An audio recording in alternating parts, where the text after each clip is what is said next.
নমস্কার, আমি দিশা। ট্রাইব টিভির আজকের বিশেষ অতিথির নতুন পর্বে আপনাদের সকলকে স্বাগত জানাচ্ছি। 140 কোটির এই দেশ আমাদের, আর এখানেই বিভিন্ন শ্রেণী পেশার মানুষ নেশার ছোবলে পড়ে মাদকের পেছনে ছুটছেন। আর তাদের মধ্যেই রয়েছেন আমাদের যুব প্রজন্ম। আমাদের বাচ্চারা বড় হচ্ছে, স্কুলে যাচ্ছে, কলেজে যাচ্ছে, আর সেখানেই তাদের বিভিন্ন ধরনের বন্ধু বান্ধব তৈরি হচ্ছে, যাদের মধ্যে দুর্ভাগ্যবশত তারা খারাপ সঙ্গের পেছনেও পড়ছে। আর সেখান থেকেই শুরু হচ্ছে মাদকাসক্ত হওয়া। আর সেখানেই প্রশ্ন থেকে যাচ্ছে, এই মাদক আমাদের ভবিষ্যৎ প্রজন্মকে কোন পথে চালিত করছে? আজ এই ধরনেরই বহু প্রশ্ন নিয়ে আমরা কথা বলবো আমাদের বিশেষ অতিথি ডক্টর জয়ন্ত ভট্টাচার্যের সঙ্গে। ডাক্তারবাবু, আপনাকে স্বাগত জানাই ট্রাইব টিভিতে। এই যে একটু আগে যে বললাম আমি যে এই মাদক বিষয়টি আমাদের ভবিষ্যৎ প্রজন্মকে কোন পথে নিয়ে যাচ্ছে, এই প্রশ্নটা দিয়েই আজকের অনুষ্ঠানের মূল পর্বটি শুরু করব। ভালো প্রশ্ন। মাদক বলতে সম্ভবত তুমি বোঝাতে চেয়েছো, মাদকাসক্তি বলতে বোঝাতে চেয়েছো সাবস্টেন্স ইউজ, মানে ড্রাগ অ্যাডিকশন। ড্রাগ অ্যাডিকশন আমরা ডাক্তারিতে বলি না, আমরা বলি substance use. Substance use of drugs, এটা একটা আসক্তি, কিন্তু তার চেয়েও এখন আরো অনেক বিপজ্জনক আসক্তি হিসেবে সামনে আসছে ইন্টারনেট আসক্তি, মোবাইল ফোন আসক্তি। ফলে আজকের আলোচনাতে তো যেহেতু আমরা সীমাবদ্ধ থাকছি মাদকাসক্তিতে, এই ইন্টারনেট ইউজের যে ব্যবহার, এটা মাদক হচ্ছে অনেক বেশি ব্যাপ্ত। 750 কোটির পৃথিবীতে ইন্টারনেট ব্যবহার করে এরকম সংখ্যা 60%-এর বেশি। তার মানে 450 কোটি মানুষ কম বেশি ইন্টারনেট ব্যবহার করে, এবং শিশুদের মধ্যে ইটস আ গ্রোয়িং প্রবলেম একেবারে। ফলে যদি আসক্তির কথাই বলি, মানে যে আসক্তি বিপজ্জনক for social development, personal development, individual development and cognitive development, মাথার ডেভেলপমেন্টের জন্য, তাহলে ইন্টারনেট আসক্তি, মোবাইল ফোন আসক্তি, এটাকে ধরতে হবে। কিন্তু আপাতত তো আমরা সেটাই যাচ্ছি না, আমরা যাচ্ছি সাবস্টেন্স ইউজ অফ ড্রাগস। তো সাবস্টেন্স ইউজ অফ ড্রাগস এটা খুব নতুন নয়।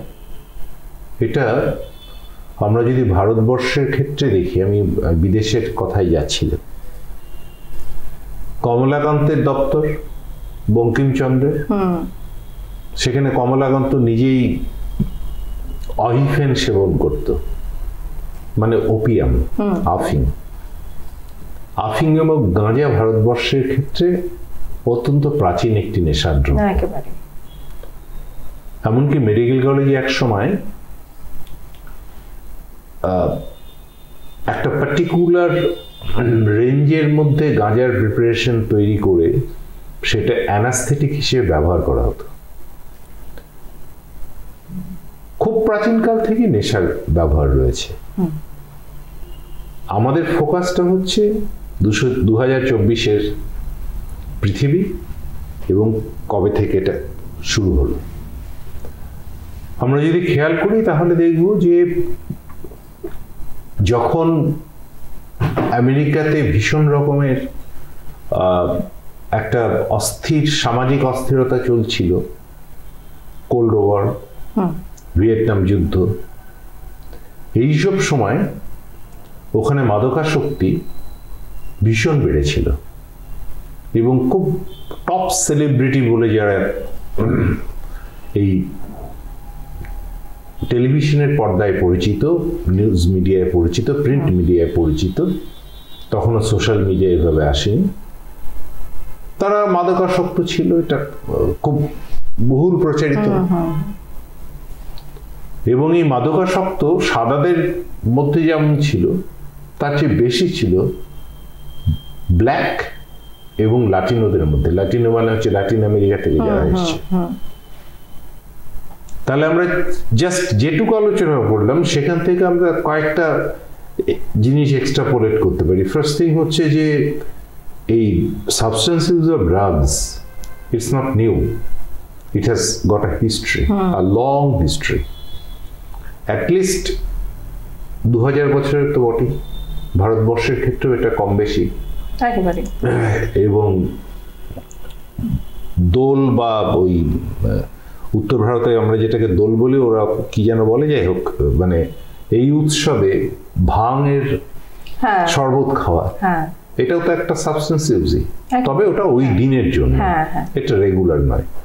যখন সাবস্টেন্স ইউজ রেগুলার হয়ে যাচ্ছে এবং যখন সাবস্টেন্স ইউজ এমন একটা মাত্রায় যাচ্ছে যে I can't leave without this particular drug or substance, তখন সেটা বিপজ্জনক। এবং একই রকম বিপজ্জনক বাচ্চার হাতে মোবাইল না দেওয়াতে সে আত্মহত্যা পর্যন্ত করে, এরকম ঘটনা আমরা কাগজে মাঝে মাঝেই পড়ি। একেবারে এমনকি আজকাল আরো যারা খুদে বাচ্চা থাকে তাদেরকেও দেখা যায় যে সামনে ফোনটা না রাখলে খেতে চায় না। এটা তো খুব কমন, এবং এই যে বাবা মার কাছ থেকেই প্র্যাকটিক্যালি শেখে, তারা খুব সহজ পদ্ধতিতে ব্যাপারটা সমাধান করতে চান, সেটা অন্য প্রশ্ন। কিভাবে এই মাদক কাজ করে, একটা চালু ধারণা হচ্ছে এটা একটা নৈতিক প্রশ্ন এবং ব্যক্তিগত পছন্দের প্রশ্ন। This is very much far from truth. এর সাথে বাস্তবতা এবং সত্যের যোগাযোগ খুব সামান্য। ইটস এ কমপ্লিটলি আর ওভারওয়েলমিংলি এটা হচ্ছে নিউরোবায়োলজিক্যাল ইস্যু। একটা অংশ মানে গোটা ব্যাপারটাই নিউরোবায়োলজিতে হয়, আমাদের ব্রেনে হয়, ব্রেন সার্কিটের মধ্যে। আমি সেটা আসবো আমার আলোচনায়। আর একটা হচ্ছে সোশ্যাল কন্ডিশনস। সোশ্যাল কন্ডিশনস যদি হোয়াট আই ওয়ান্ট, আমি সামান্য একটা চাকরি চাই, আউট অফ ফ্রাস্ট্রেশন আমি চাকরি পেলাম না, কিংবা আমি গায়ক হিসেবে প্রতিষ্ঠা চাই, কিন্তু আমি দেখতে পাচ্ছি যে এই ভয়ঙ্কর রকমের র্যাট রেসের পৃথিবীতে আমার চেয়ে কম যোগ্য মানুষ উপযুক্ত তদবিরের সুযোগ নিয়ে সংস্কৃতি জগতে প্রতিষ্ঠিত হয়ে যাচ্ছে। তার মানে এটা প্রশ্ন হচ্ছে যে ব্রেনের মধ্যে একটা রিওয়ার্ড এরিয়া আছে। রিওয়ার্ড মানে হচ্ছে আমি পুরস্কার পাবো। যেমন তুমি আমার সঙ্গে ভালো করে কথা বললে, আমি হাসলাম, তোমার পিঠ চাপড়ে দিলাম, তুমি যে ব্যবহারটা করলে এই ব্যবহারটা আমার কাছ থেকে একটা রিওয়ার্ড পেলে, এই রিওয়ার্ডটা তোমার মধ্যে একটা প্লেজার তৈরি করবে, আনন্দ তৈরি করবে। ফলে তুমি আর একবার সেই ব্যবহারটাই রিপিট করতে চাইবে। একদম একদম। Am I clear? একেবারে। এই হচ্ছে বেসিক জায়গা, নিউরোবায়োলজির বেসিক জায়গাটা হচ্ছে প্লেজার রিওয়ার্ড। এই টুইন রিলেশনশিপ ড্রাগ অ্যাডিকশনের ক্ষেত্রে যেটা হয়, এই রিওয়ার্ড পাথওয়েটা ব্রেনের মধ্যে অত্যন্ত জটিলভাবে রিওয়ার্ড পাথওয়েটা আছে। আমি দু একটা নাম বলি যারা দর্শকদের মধ্যে বায়োলজির সঙ্গে বা একটু উপরের দিকের ফিজিওলজির সঙ্গে যুক্ত, তাদের হয়তো এটা কাজে লাগতেও পারে। ভিটিএ বলে একটা জায়গা আছে, ventral tegmental area, GABAergic area রয়েছে, হিপোক্যাম্পাস রয়েছে, মেসোলিম্বিক সিস্টেম রয়েছে এবং ফ্রন্টাল প্রিফ্রন্টাল কর্টেক্স রয়েছে। আমি সামান্য কয়েকটা বললাম, আরো জটিল একটা অসম্ভব জটিল নিউরোনাল নেটওয়ার্ক, দ্যাট ইজ স্নায়ুতন্ত্রের যোগাযোগ, সেইটা দিয়ে এই এরিয়াটা তৈরি হয়। এবার সেটা কিরকম আমি জায়গাটা বলি, যে একটা সিগন্যাল আসছে, সিগন্যাল আসার পরে এই নিউরনের শেষ এখানে একটা বাল্বের মতো থাকে, সে কিছু হরমোন রিলিজ করে দেয়। সেই হরমোনটা বেরিয়ে, প্রোটিন হরমোন, সেটা বেরিয়ে নেক্সট যে নিউরন, তার যে বাল্বটা রয়েছে তার গায়ে লেগে যায়। এবার তারপরে নানা রকম মেসেঞ্জার নানা রকম খেলা আছে, সেইটা দিয়ে ওই সিগন্যালটা যাচ্ছে। যদি এই সিগন্যালটা কোনোভাবে আটকে দিল বা অল্টার হলো, সবসময় আটকে দেওয়া যাবে না, পরিবর্তিত। কোথাও ডোপামিন রিলিজ করার কথা ছিল, তার বদলে কর্টিসল রিলিজ করতে শুরু করলো। কোথাও অক্সিটোসিন রিলিজ করার কথা ছিল, সেটাকে অক্সিটোসিনকে বন্ধ করে দিলাম, এটা আটকে দেওয়া। আর ডোপামিন বদলে কর্টিসল আসা, সেটা আবার একটা অল্টার করে দেওয়া। এই সিস্টেমটা যদি হয়, তখন সে আর রিওয়ার্ড পাচ্ছে না। এবং যখনই আমি অ্যাডিকশন করছি, প্রথম দিকে আমি যে প্লেজারটা পেতে চাইছি তার একটা রিওয়ার্ড পাচ্ছি, যে আমার ভালো লাগছে। কিন্তু এইটাই 1 মাস, 1.5 মাস, 2 মাস গেলে পরে রিওয়ার্ড পাথওয়েটাই শেষ করে দেবে। আমি বুঝতে পারলাম? একেবারে পুরো পরিষ্কার। ফলে আমি আশা করি যারা দর্শক বন্ধু আছেন তারাও এই সমস্যাটার গভীরতা বুঝবেন। ফলে নৈতিক শিক্ষা দিয়ে, বাবা তুমি ওখানে যেও না, বা জেলে আটকে, বা কোনো কারেকশনাল হোমে রেখে এটা সমাধান করা যাবে না। 2024-এর 17ই ফেব্রুয়ারি পর্যন্ত রিসার্চ ওয়ার্ক, এবং সেই রিসার্চগুলো ইউরোপ এবং আমেরিকার বেস্ট ইনস্টিটিউটে, নিউরোলজিক্যাল ইনস্টিটিউটে হয়েছে। তারা খুব পরিষ্কার ভাষায় জানিয়েছে যে 50% of all drug addictions is genetic, 50% হচ্ছে নন জেনেটিক, এপিজেনেটিক। এই এপিজেনেটিকটা নিয়ে পরে আসছি। তাহলে আমাদের কারেকশনাল হোমগুলোতে রেখে আমরা কি মনে করি যে খুব সেরে উঠবে? আমি উত্তরটা তোমার কাছে চেয়েছি, উত্তর আমি পরে দেবো। সেই জিনিসটাই আমরা সাধারণত দেখছি যে যেই পরিমাণে এই সংশোধনাগারগুলো বেড়ে উঠছে, সেই পরিমাণে সংশোধনটা তো হয়তো হচ্ছে না।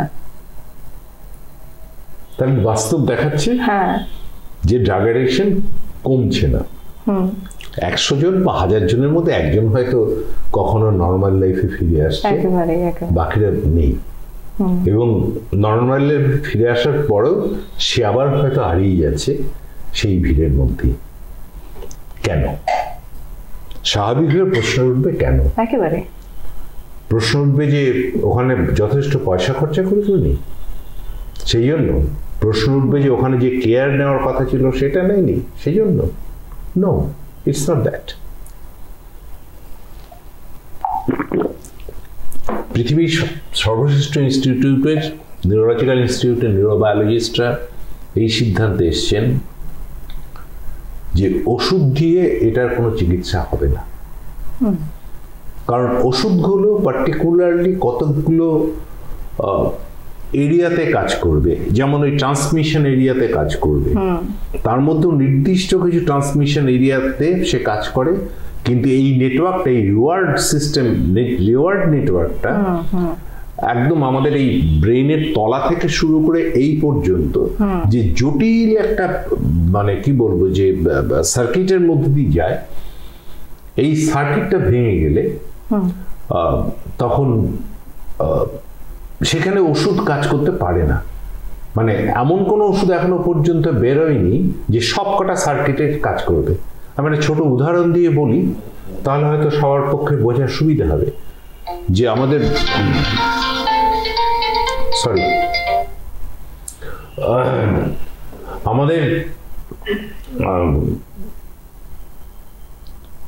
বৃদ্ধরা যে বাড়িতে আছেন, সে বাড়িতে অনেকে আমরা জানি দুটো নাম, দুটো শব্দের সঙ্গে পরিচয়, একটা ডিমেনশিয়া আর একটা অ্যালজাইমার্স ডিজিজ। অ্যালজাইমার্স ডিজিজে তার কিছু পুরনো মেমোরি, টুকরো মেমোরি হয়তো থাকে, বাকি সব ভুলে যায়। পারিপার্শ্বিকতা ভুলে যায়, টাইম অ্যান্ড স্পেসের সেন্স ভুলে যায়, কোন সময় তার সন্ধ্যেবেলাটাকে সকাল বলে মনে হয়, সকালটাকে রাত বলে মনে হয়, স্পেস কোথায় আসছে বুঝতে পারে না, ফেস রেকগনিশন দেখে চিনতে পারে না। এই তো ডিমেনশিয়াতে কি হয়, ডিমেনশিয়া তো ওই নিউরনের গায়ে অব্যাখ্যাত এখনো পর্যন্ত, কিন্তু অ্যালজাইমার্স এবং ডিমেনশিয়া আমরা কোনো যথেষ্ট চিকিৎসা বের করতে পারিনি। অ্যালজাইমার্সে তো আরো খারাপ অবস্থা। কি হয়, ওই নিউরনের গায়ে আমাদের মরচে পড়ে না, লোহার পাইপের গায়ে মরচে পড়ে, জং ধরা যেটাকে বলে রাস্টিং, ওই নিউরনের গায়ে ওরকম প্লাক তৈরি হয়। আমাদের দাঁতে অনেক সময় ওরকম ময়লা পড়ে, দ্যাট ইজ কল্ড প্লাক। ওই নিউরনাল প্লাক গুলো যখনই তৈরি হচ্ছে, ওই সার্কিটটা অন্যরকম হয়ে গেল, ফলে এন্টার ব্রেনের সমস্ত সার্কিট উল্টোপাল্টা কাজ করতে শুরু করে। এই বিষয়টা কম বেশি মানে এটা দিয়ে খানিকটা বোঝা যাবে যে ড্রাগ অ্যাডিকশনের এক্স্যাক্টলি জায়গাটা কি। এখন ড্রাগ অ্যাডিকশনের ক্ষেত্রে যে ব্যাপারগুলো মূলত জোর দেওয়া হচ্ছে মানে এটাই করা হচ্ছে ভালো সেন্টারগুলোতে। আমাদের এখানে কি হয় আমি তারপরে আসছি, আদৌ কিছু হয় কিনা।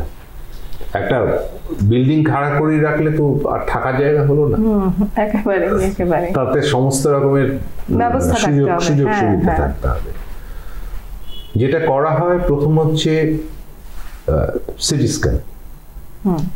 সিটি স্ক্যান মানে তারও হাইয়েস্ট স্ট্যান্ডার্ড সিটি স্ক্যান যেটা, সেটা হচ্ছে যে সেলগুলো যে সিগন্যালিং করছে সেই সিগন্যালগুলোকে ধরতে পারবে এরকম সিটি স্ক্যান, পেট স্ক্যান।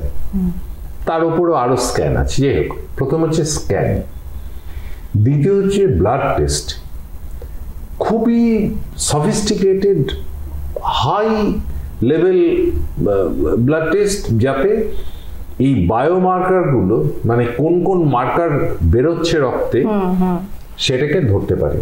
আর 3 নম্বর হচ্ছে জেনেটিক স্টাডি। আচ্ছা ডাক্তারবাবু, এ বিষয়ে আমরা আরো বিস্তারিত জানবো, তবে সময় এখন একটা ছোট্ট বিরতির। এই আলোচনা জারি থাকবে, দেখতে থাকুন ট্রাইব টিভি।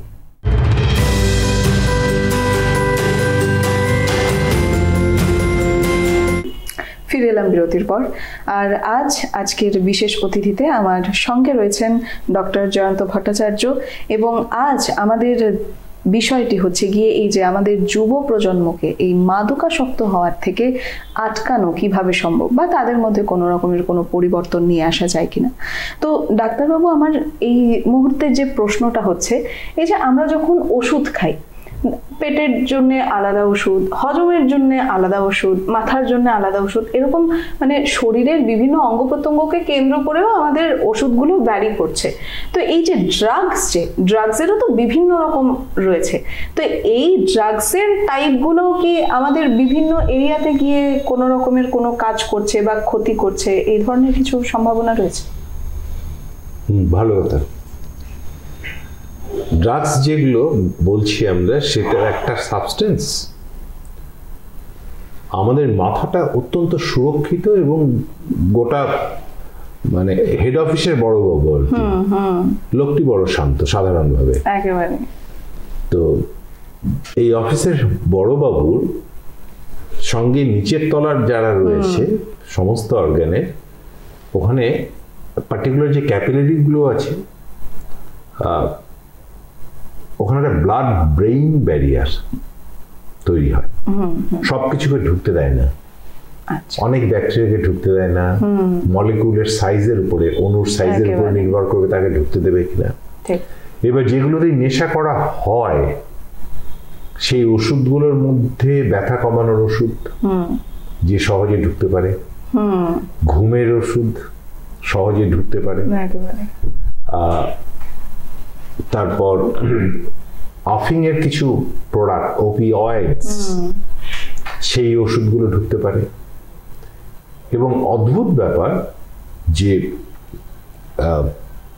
বিভিন্ন রং, মানে জুতোর কালি থেকে শুরু করে যাবতীয় বিভিন্ন রং, তাতে যে ইনগ্রেডিয়েন্ট গুলো দেওয়া হয়, সেইটা নাক দিয়ে টানলে পরে ওটা ঢুকতে পারে।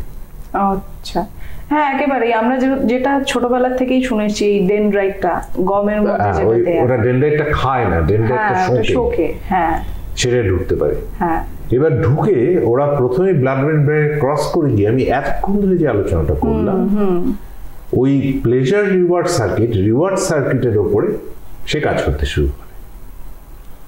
রিওয়ার্ড সার্কিটে ও গিয়ে বোঝাবে যে না, আমার কোনো তৃপ্তি হচ্ছে না, কোনো আনন্দ হচ্ছে না, আমার আরো চাই সেই রিওয়ার্ডটা। হ্যাঁ, ওর কাছে তখন রিওয়ার্ডের মানে হয়ে দাঁড়ালো মানুষের অ্যাপ্রিসিয়েশন নয়, রেকগনিশন নয়, রিওয়ার্ডের মানে হয়ে দাঁড়ালো আরো বেশ কিছু সাবস্টেন্স আমার শরীর নেওয়া। এক প্রকারের আত্মতৃপ্তি হয়ে দাঁড়ায় সেই মুহূর্তটা।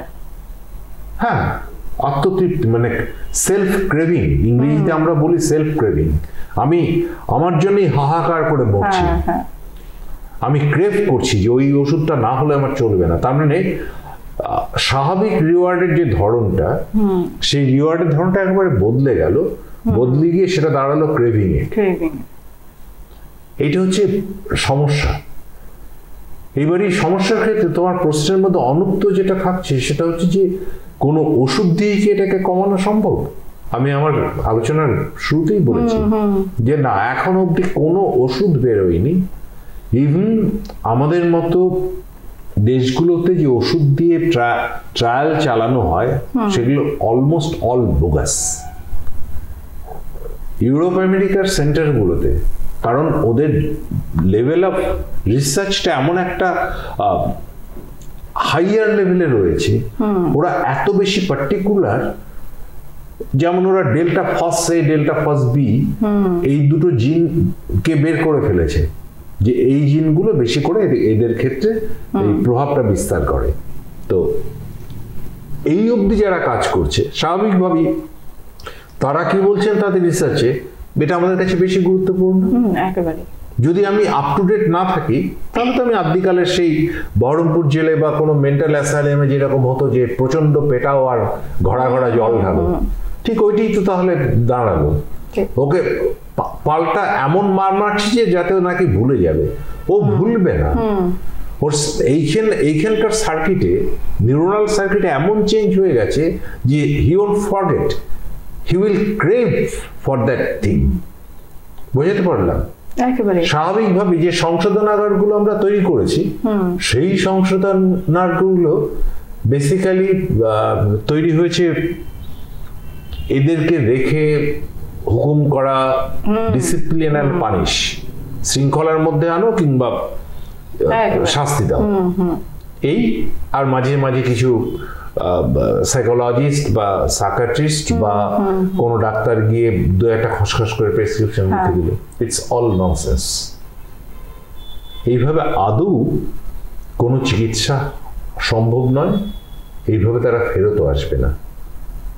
ফার্স্ট থিং হচ্ছে যে বললাম যে 50% এপিজেনেটিক সোশ্যাল ফ্যাক্টরস রয়েছে, তার মানে তাকে এমন একটা অ্যাম্বিয়েন্সের মধ্যে রাখতে হবে, সেখানে ভালো গান হয়তো শোনা, ফুলের বাগান থাকা, আমি উদাহরণ হিসেবে বলছি, বা খুব সুন্দর একটা বাচ্চাদের ফিল্ম দেখানো বা মিষ্টি ভালোবাসার কোনো ফিল্ম দেখানো, কিংবা এমন একটা অ্যাম্বিয়েন্স তৈরি করা যে অ্যাম্বিয়েন্সটা ও ইন কোর্স অফ টাইম মনে করতে পারে যে এটাতে রিওয়ার্ড আছে।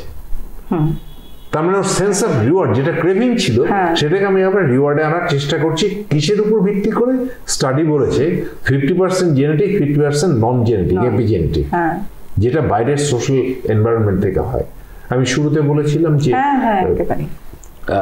দারিদ্র, বিভিন্ন ধরনের ডেপ্রিভেশন, তার জন্য এই সমস্যাগুলো হয়।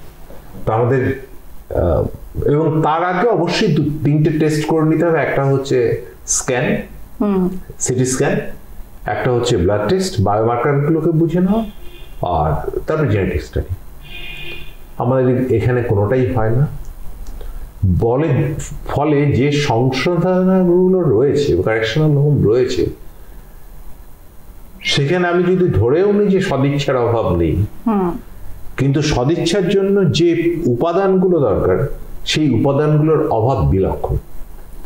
স্বাভাবিকভাবে কারেকশনাল হোমগুলোতে এই ট্র্যাডিশনাল ওয়েতে চিকিৎসা করে এরা সমাজে ফিরবে না। তো ডাক্তারবাবু, এই সংশোধনাগারটা তো অনেক পরে আসছে, তবে তার আগে যেইটা আসছে যে পরিবারের মানুষজনই তো বুঝে যাচ্ছে যে তাদের সন্তান সন্ততি যাই হোক এই ধরনের অভ্যাসের মধ্যে তারা ঢুকে গেছে। তো যেই প্রশ্নটা আমি করতে চাইছি সেটা হচ্ছে গিয়ে, এই যে একটা সময় আসে আমাদের বাচ্চারা কি হয়, ঘরের বাইরে বেরিয়ে যায়, তখন তাদের নতুন করে পরিবেশ একটা তৈরি হয়। তো এই যে বাইরের পরিবেশ, বাইরের একটা একেবারেই আলাদা জগৎ তৈরি হয়, সেখান থেকেই তো মূলত সম্ভাবনাটা সৃষ্টি হয় এই মাদকাসক্ত হওয়ার। তো 50% ক্ষেত্রে হ্যাঁ, তো এই যে বাইরে যাওয়ার পরেও এই জিনিসটার থেকে অভিভাবকরা তাদেরকে কি করে আটকে রাখে? শুধু এটা অভিভাবকের সমস্যা নয়, যে আক্রান্ত সেই অভিভাবকের সমস্যা নয়, সমাজের সমস্ত অভিভাবক, রাজনৈতিক অভিভাবক, আধ্যাত্মিক অভিভাবক, এই যাবতীয় অভিভাবক কুল যদি মনে করতেন যে এদেরকে সুস্থ জীবনে এই রিওয়ার্ডের সিস্টেমের মধ্যে ফিরে আনা দরকার, তার সম্মিলিত উদ্যোগে হয়তো আমরা কোথাও একটা পৌঁছতে পারতাম।